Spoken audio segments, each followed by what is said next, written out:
Hi. How many of you are aware of the different types of abuse that you can go through? The first one is physical abuse. I think this is something that everybody knows about and is largely talked about. This is domestic violence, beating up your partner if they do not listen to what you're saying, or restraining them from doing something that you don't want them to do. The second one is sexual abuse, and this also is widely known as rape or molestation, touching you inappropriately. We also have something called as emotional abuse.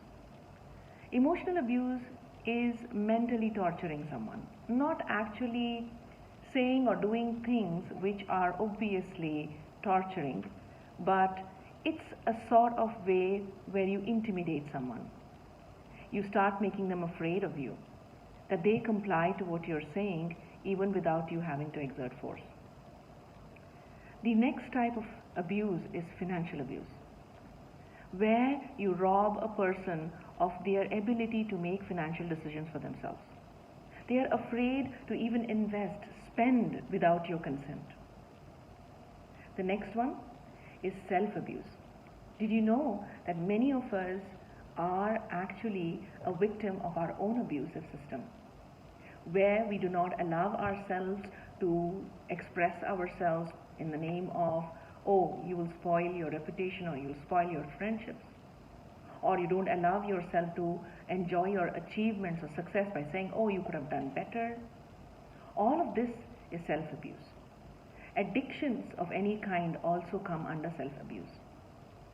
Self-sabotage, not being able to complete tasks, not allowing yourself with procrastination, all of this accounts as deviations of self-abuse. There's also something called as identity abuse or cultural abuse. Abusing someone because they are of a certain religion, abusing someone because of the certain attire that they wear, or the way that they speak, or perhaps their body language, or the perfumes they use, as silly as that, or even for their color. Now, in today's modern times, there's something called as organizational abuse also, where workforces gang together, isolate a particular worker, and make sure that they lose their morale, or they lose their ability to focus on their work, and perhaps force them into submitting their resignation or get them terminated. Another form of abuse is neglect. And neglect can happen in any kind of relationship. It can happen with a child which is neglected because both parents are working and they are very ambitious, they don't have time to nurture the child.